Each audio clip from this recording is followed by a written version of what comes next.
Oh, there it is. The sounds of Classic Wax. Welcome into the show. I'm your host, Mitchell Weary. This is Classic Wax, brought to you by the Beat Sessions. Very happy to be in the studio with all of you tonight. Went on a little bit of a hiatus there for a couple of weeks. Was sick, unfortunately, and it just got a little behind.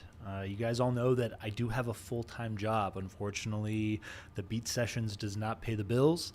And so I appreciate all of you hanging in there, being patient with me, and just giving me the time to develop segments that I think are worthwhile, segments that I think are worth taking the time to join into. And so here we are, talking about George Harrison tonight and his self-titled record. Really stoked to talk about that album and to just talk about innovative singer-songwriters in general, and to talk about singer-songwriters that have, really carved out their own niche within that very general box that they get put in. I feel like singer-songwriter encompasses so many different artists. It's a very general term.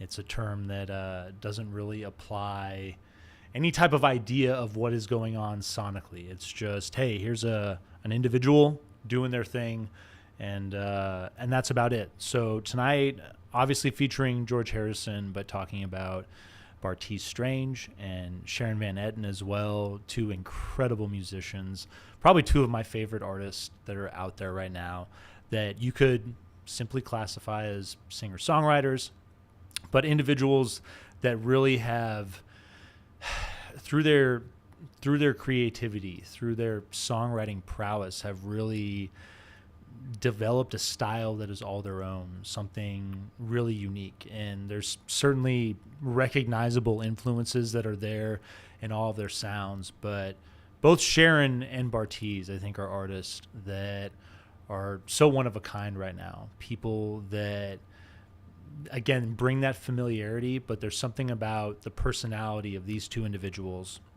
that makes their music so striking, that makes it so one of a kind and so groundbreaking.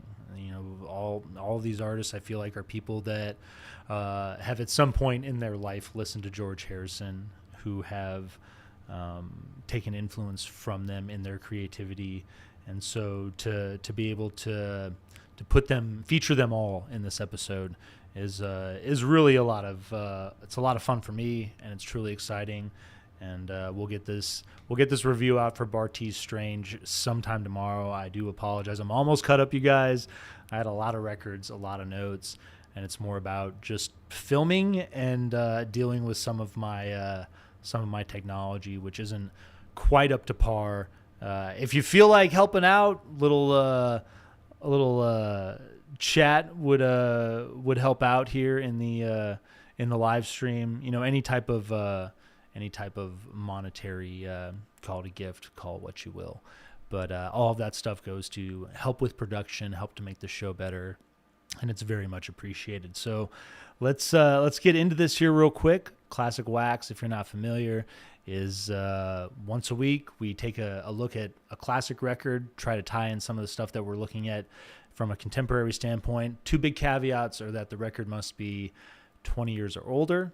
So here we are with George Harrison going back to 1979, and the album must be released on this date as well. So here we are, February 20th, and roughly, 46 years ago now. It's crazy. It's pretty wild to just think of that time frame, to think that we are that far removed from all these incredible artists breaking ground, moving music into the direction that it's taken, and inspiring all of the artists that we hear now. And George, certainly one of those people, a guy that was so remarkable in the way that he incorporated world influences. I think that's one of the coolest things about the British invasion. When you look at those artists and the impact that they had on popular culture, but the influences that early on they took from just roots music in America, jazz,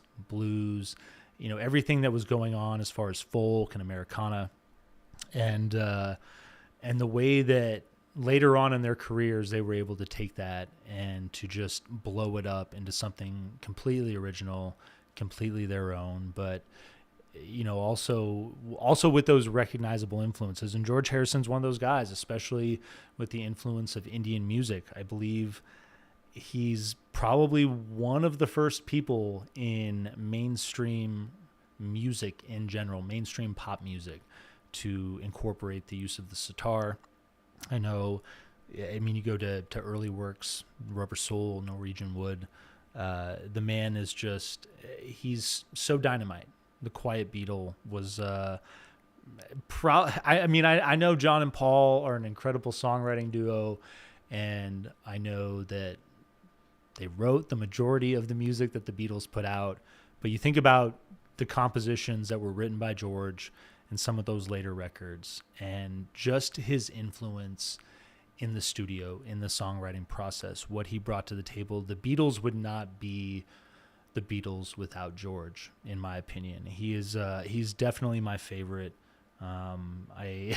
Little side note before we get into this. I remember about 20 years ago, my house was broken into, and growing up, age that I'm at, I'm 41 now, I had a big old CD collection also along there with my record collection. And when I got home, much to my chagrin, my house had been just totally ripped up, torn about, and these assholes had stolen all of my CDs, which kind of bummed me out. But at that point, they were basically just fancy coasters.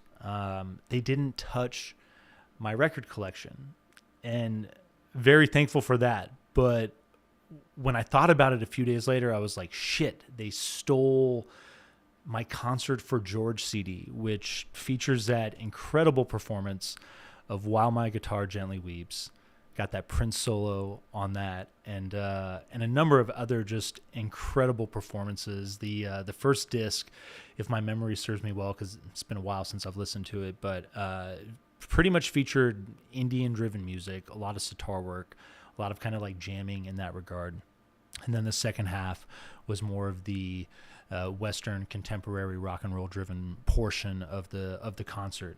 But an amazing record, and if you've never had a chance to listen to that, I know it's on streaming services now. Check that out. It's a gorgeous record that serves as a tribute to a gorgeous man.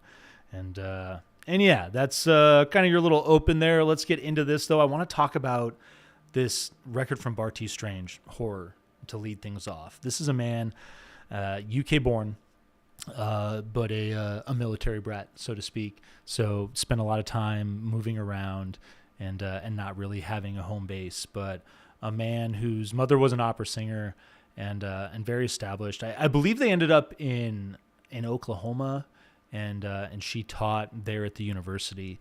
But this guy he is remarkable in the way that he is able to bring this mesh of sounds together. And there's a lot of artists out there that do it. It's not like it's a strange thing, an uncommon thing these days.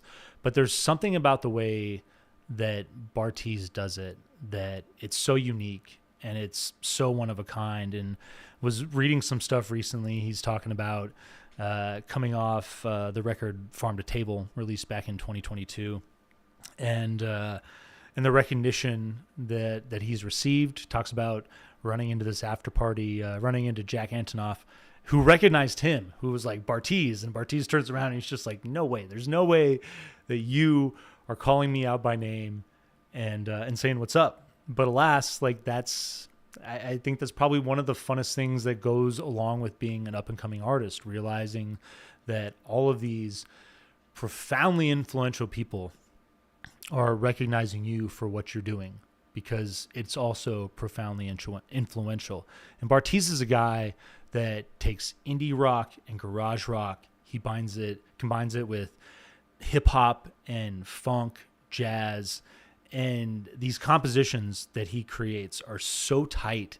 And in the span of 3 to 4 minutes, he can do so much. And I love on Horror, for example. I mean, the entire album, there's songs where, he'll start off, maybe with some type of mellow acoustic driven riff. and he'll play around with some synths and do some other stuff, but then the chorus will come and it'll take just a completely different turn. Like the song will go in a direction that is, it sounds like something that does not belong with where he was just coming from.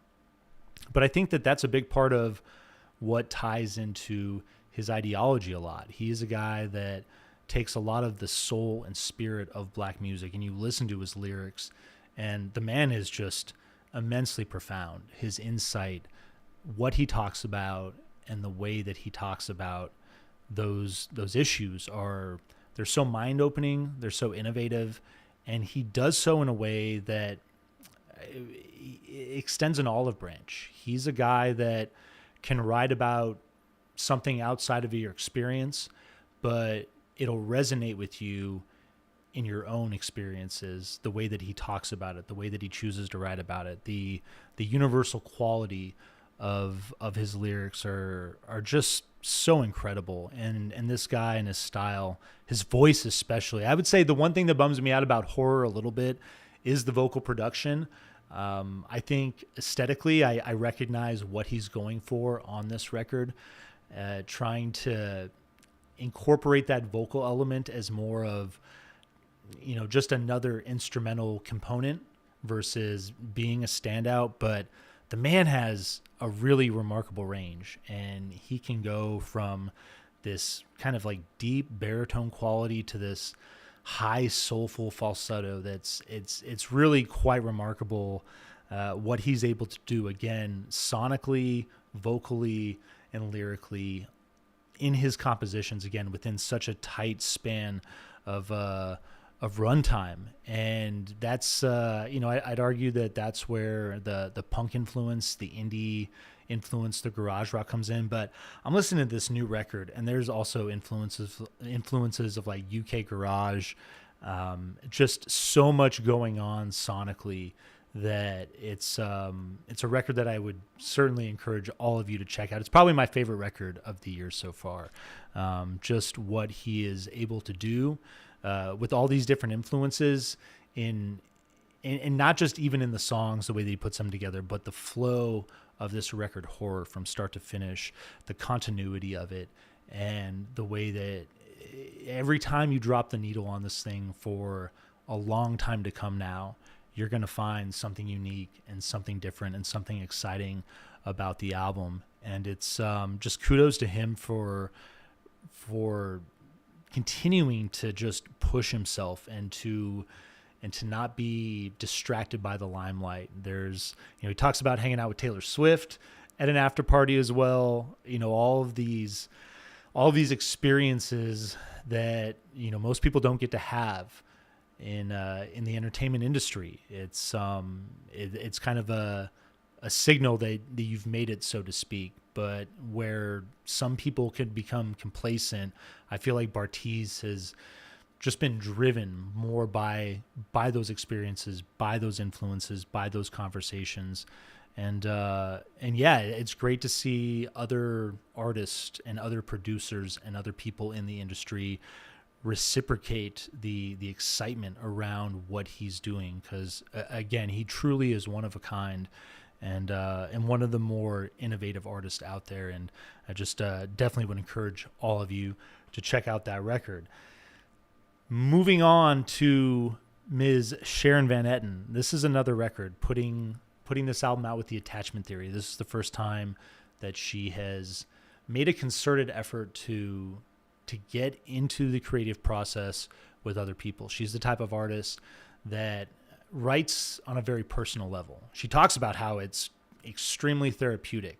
When I have things happen in my life, she says, I go into a bedroom, shut the door and lock it, and I write. I get everything out through creativity. And so her music, in a lot of ways, paves a very dark landscape. It's one that's so eloquently done, though, too, with her vocal element. She has an incredible voice as well. You talk about the range, talk about where she can go, from lower ranges to higher ranges within a matter of seconds, and the way these compositions turn that experience. She really is one of a kind. And this new album with the Attachment Theory, working with some really cool, innovative artists, and making a record that sounds so organic and different because it's been written in a different way. She's taking a different approach, bringing these other individuals in and making it a collaborative effort, being a part of a team. And while I know that she is still the director, she's still the lead there, I feel like with this record and with this move, she's allowed other people to come in and have some influence, have some say in the songwriting process, in the recording process. And there's this fun energy that surrounds this album that I don't think really has been present in any of her other projects. She still has an amazing perspective on the world. I love the way that she writes. I love how honest she is. I really love the focus on society and the hindrance that social media has created as far as our communication skills, the way that we interact with one another. And there's a couple of phenomenal tracks on the record that call that to mind and explore it. And so it's lyrically, it's very familiar territory for her, but I just feel sonically this is a record that is more funky. It's more upbeat. It's just more rock and roll than anything that she's ever done. And I'd argue, and I argued in the album review actually, that I think the beautiful thing about this move, looking at artists like Neil Young and then choosing to work with Crazy Horse, looking at Bob Dylan and the band. I know Tom Petty spent most of his career with the Heartbreakers, but I just feel like when you have a backing band, when you have this group of collaborators that you trust in, you trust their creative direction, you trust the decisions that they make with their own instrument, it creates a completely different atmosphere that provides a different listening experience. So for Sharon in the future, it's cool to know that the Attachment Theory is there, or that if she wants to take that more kind of like journal-like approach, that more personable approach to songwriting, if she wants to get into the room and lock the door for this next album, that's cool as well, because her music, regardless of what she's doing, is intense. It's passionate. It's so full of texture and sounds. What she's doing is really one of, I'd say, one of the more remarkable things in music out there. So if you haven't checked out Sharon Van Etten's new record with the Attachment Theory, happy to highlight that here on Classic Wax tonight. You should definitely go listen to that and check it out. Now for the feature, let's get into George Harrison and his self-titled record released on February 20th, 1979. This is a record that was co-produced with Russ Titelman, number of other just great guest appearances from Steve Winwood, have Neil Larson, Gary Wright, and Eric Clapton, which when you think about the time frame with the release of this record and everything that went on with that whole romantic, it's not even a feud. It's crazy to see the way that these guys were able to continue to work with one another after the fallout, or I guess the just whatever happened. Eric Clapton, oh my gosh, I'm just drawing such a hard blank on her name right now. But Eric Clapton's first wife, Pattie Boyd, they finally divorced in 1977, left to be with Eric Clapton. And at the time, he starts dating Olivia Arias too. So you would think that in a moment where there would be so much contention and so much vitriol and hatred, frankly, both of these guys, well, maybe not necessarily Eric Clapton, but I know George Harrison, he finds a way to just look on the brighter side of life. And that's what I love about this record and the energy behind it. There's a lot of music that I love, and there's a lot of music that we've talked about recently on the channel. Music that ventures into territory where artists are dealing with pain, they're dealing with frustration, they're dealing with insecurities, they're dealing with a lack of frustration into insight into the world. And while I love that and while it resonates with me, I also feel like it's great when you see artists put out work that finds a place of contentment. It's nice to throw on an album from time to time on a Sunday morning that just feels good. And that's what this record embodies. I love everything about George's energy at this point in his life. He puts out 33 1/3 in 1976. Love the homage there. But then just doesn't write anything for like almost 2 years and goes on a bit of a hiatus. And this is the time frame where he's breaking up with Patty and developing this relationship with Olivia. He becomes super into Formula One racing. And so for about a year, he's just on the scene, checking out all these races, hanging out with all these guys, taking influence from that experience as well. But just finding himself in a place where he's content with life. And given his experience, given the chaos with the Beatles, and then given the breakup and everything that surrounds that, puts out All Things Must Pass, which is, I mean, easily one of the most landmark records of the 70s, coming in the early 70s.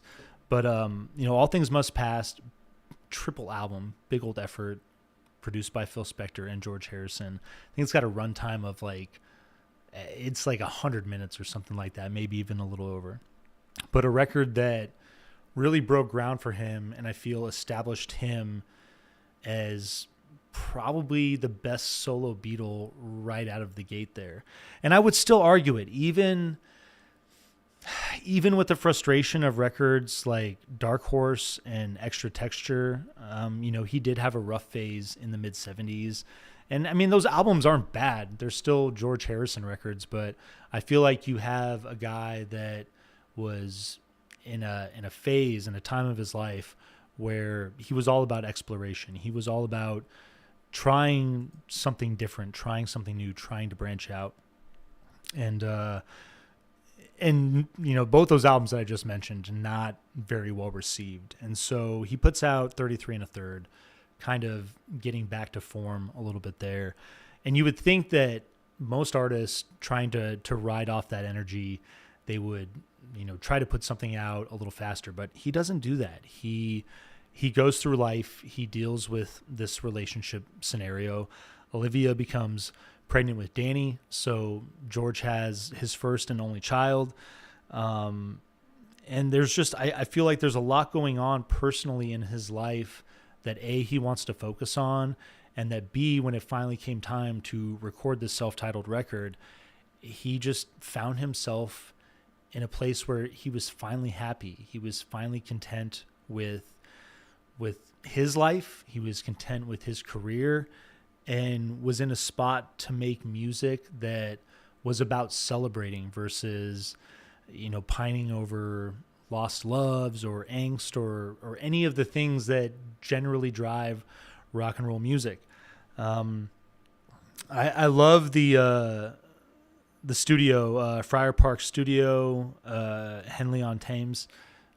He purchased that, I believe, in 1970 or 71, somewhere around that time, converted it into a studio, and a lot of time spent there throughout the years. But I definitely feel that the comfort that he had developed personally was exacerbated, and he was able to dial into that even more in that setting there. So I love the recording there, and an FP shot, we'll just call it that.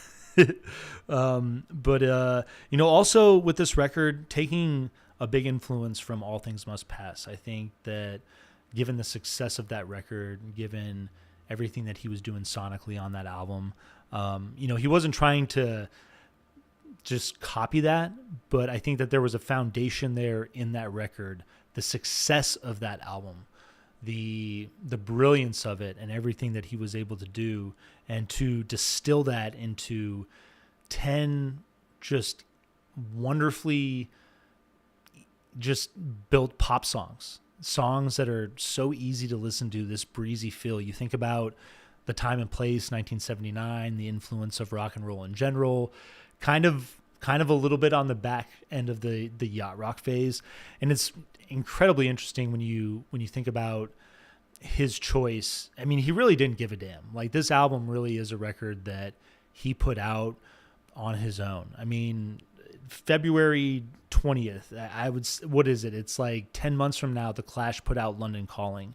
You have this big movement of punk and new wave that's starting to take hold in the UK. And this is an album that did not do well in the UK, but it did really well in a lot of other countries. Did well in Canada, did well in the US. There was enough there to feel that reinvigoration, to feel that energy, to get back into the songwriting process, and to just want to record again. I think that the lack of promotion around it is interesting too.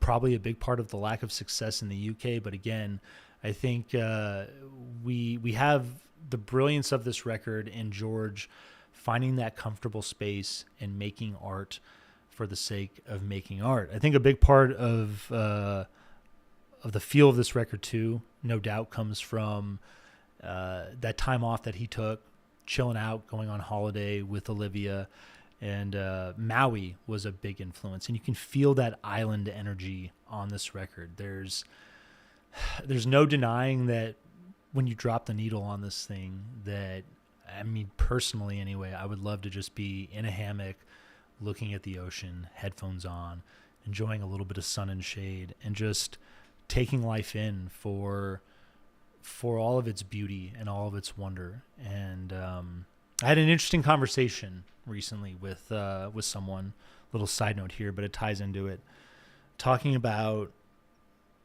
just being frustrated, being a little depressed maybe. But what they said was so profound. They were like, I'm not tired of life. I'm just tired of the human experience.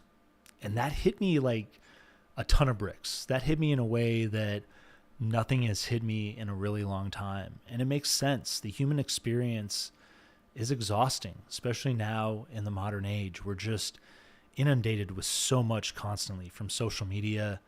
My cell phone is probably listening to me right now, and the next ad that pops up is going to be like an antidepressant or something. But I love the perspective that comes from this album, as far as life is short and the world generally is a beautiful place. And it does require a little bit of energy to seek that out. But I think if you're willing to make that concerted effort to make that journey, to seek those places out, to find your happiness, you will. And that's what I love about this self-titled record, is it really does feel like George, after a tumultuous half decade, that mid 70s stretch, just finding some peace of mind, finding some contentment, and finding what it is that makes life so joyful and so happy. And that's truly what I love about this record. Going to get into the track list here, starting off. Forgive me here, guys. I made a boo-boo. Love Comes to Everyone. Your first track is I love coming right out of the gate with that Indian influence. This is a record that really captures a lot of that energy that he brought to the table with the Beatles, that he's brought to the table with his solo career. And I love that, it's not just Indian music. I think that George Harrison, in his influence, was one of the first pop artists to really drive that exploration of exploring music around the world, and and incorporating it into your sound and exposing the world to it. I think that there's so much that's happened in modern music in the last few decades, A, because of George, but B, that has really shown us what the world has to offer, and shown us how much Western music really has been influenced predominantly by African music, but music all over the world.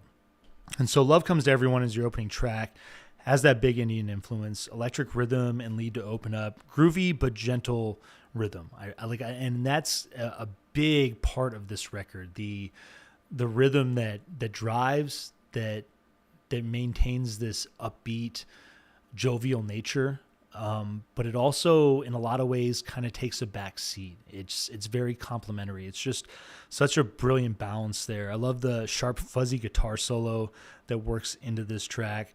It evolves into a synth element and then back into guitar, and it's just George being playful the way that he knows how to when it comes to messing around in the studio, messing around with the songwriting process. And I just love that that second element where you get that synth driven jam, the guitars there, jazzy outro. It really is a phenomenal song to open up this record, establishing the energy of what you're about to receive and to enjoy. Not Guilty is your second track. Got this twangy guitar and sultry jazz feel that open up this song. And I really love the way that it takes this minimal shift and it highlights George's vocal. One of the things that I just don't think gets talked about enough, he's got an amazing voice. I'm not going to sit here and say that it's one of the best voices in popular music, but with his songwriting, the melodies that he creates, that's a big part of where you see his brilliance, his ability to take that element, which in a lot of ways is limited. It's based on our physiology. I mean, you can train it, you can practice, you can do what you want to do, but at the end of the day, your voice is your voice. But I've always loved the way that his vocal element complements the music that he's putting out. And this track, it's when that vocal hits, you got this funky bass that's working around a little bit, almost kind of just like tiptoes at times. It's super fun, very funky. This track has a big Rubber Soul vibe, and you can talk about the influence of the sitar, songs like Norwegian Wood, but there's also that folk element that he was a big part of bringing that to the table with the Beatles. His interest in artists like Bob Dylan, his interest in artists like Waylon Jennings, that kind of folky Americana-driven sound that's a big part of the Beatles, and it's a big part of what George has created. And what I love about this song too, it's got a little bit of R&B that works in as well. Really a nice complement there, and just a great eclectic collection of sounds. Here Comes the Moon is your third track. It's maybe a little call back to Here Comes the Sun, and easily one of the best tracks that the Beatles ever wrote, one of the best songs that George ever wrote, and in a lot of ways kind of like a swan song for him with the Beatles. But that's a song that I really feel laid down the foundation for what George's career was going to be like for the next decade. So I love the title of that track, Twinkly Synths with acoustic and sitar elements there as well.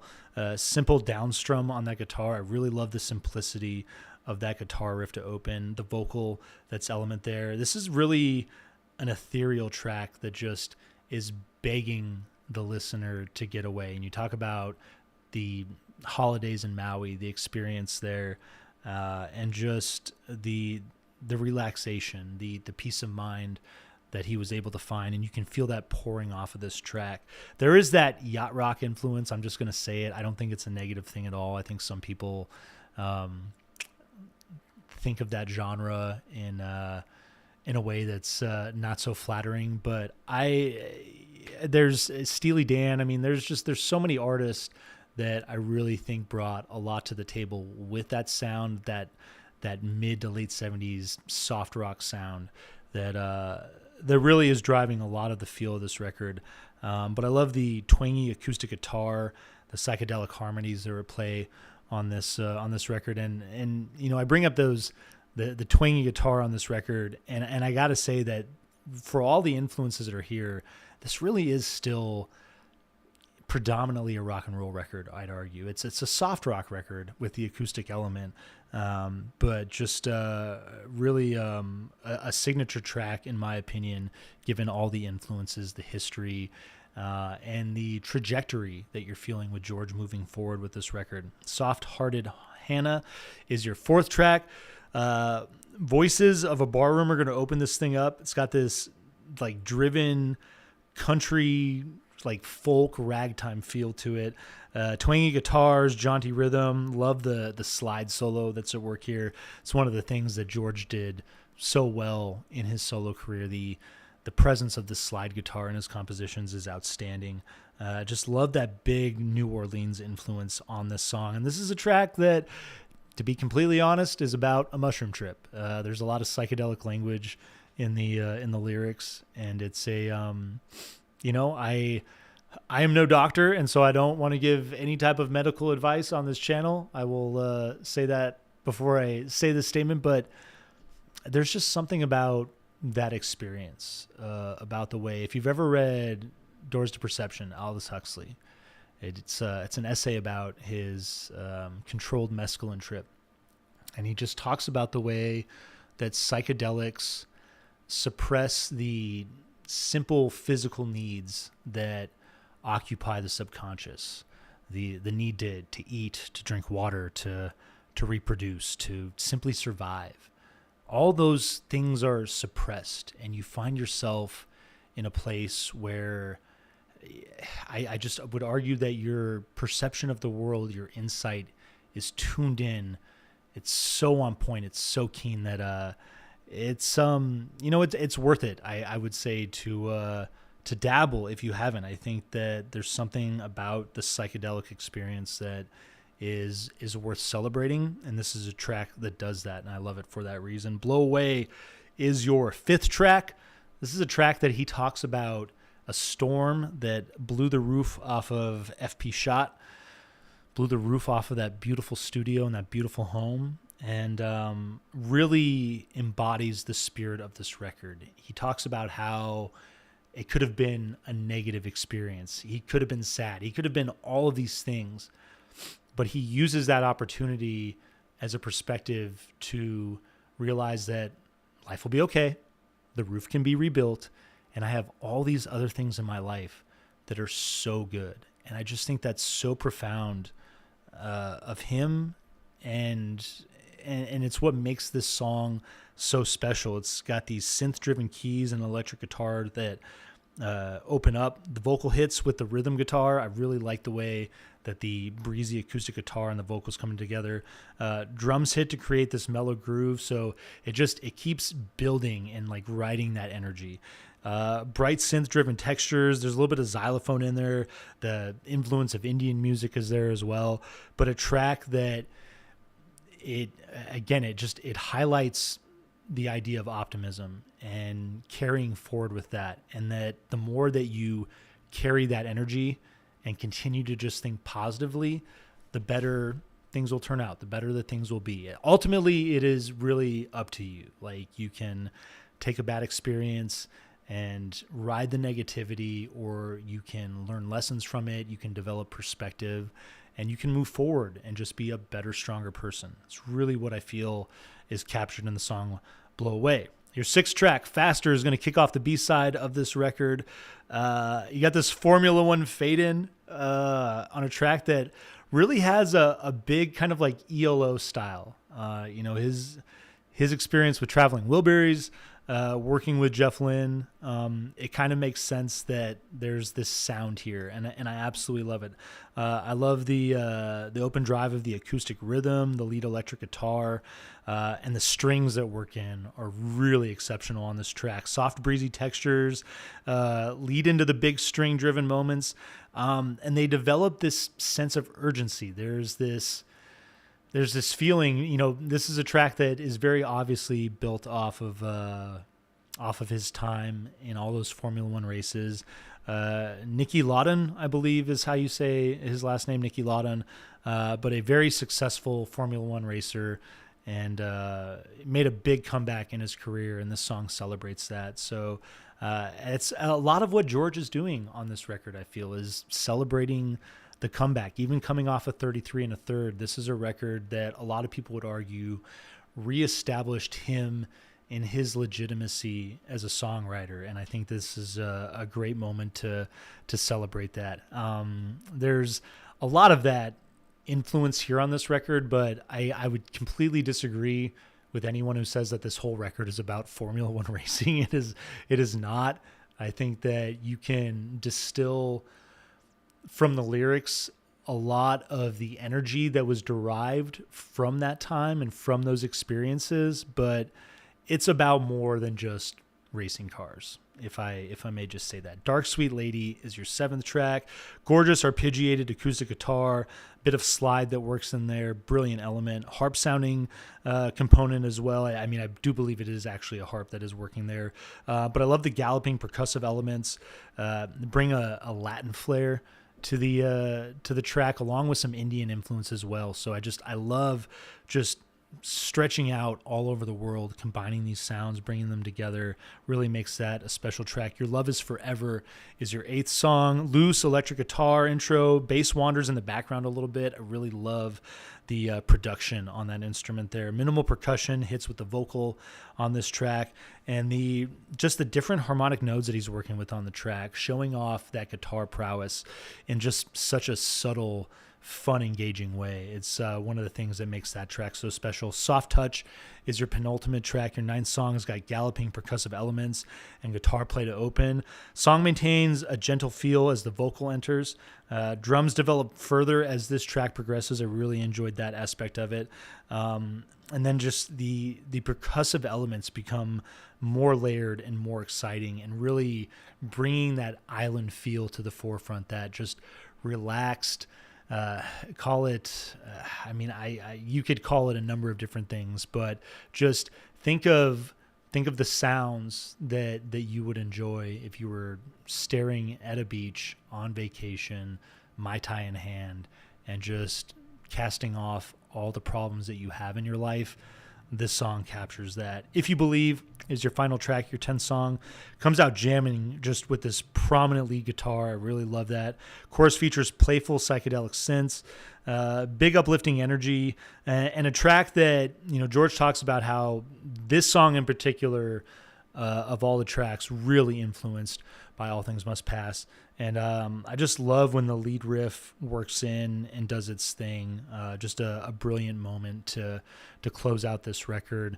George Harrison, his self-titled record, is our Classic Wax record of the week. A fun record, a record that I think gets overlooked a lot just based on the success of the Beatles, maybe the success of the commercial success anyway of Paul and John's solo careers. But a record that is certainly worth your time and so worthwhile. And it was certainly fun to throw it on the table and to give it a few spins prepping for this piece today. So I hope you guys enjoyed this record throughout the week, and please tune in throughout the week for more album reviews. Like I said, I'm almost caught up. I almost got all this stuff coming out to you. We'll get that Bartees Strange album review coming out to you. I want to talk about the Lumineers as well. And then the Murder Capital have a new record coming out. One of my favorite bands. I'm so excited about that album. Drop that review tomorrow. In the meantime, though, take care of yourselves, and we'll see you next week on Classic Wax.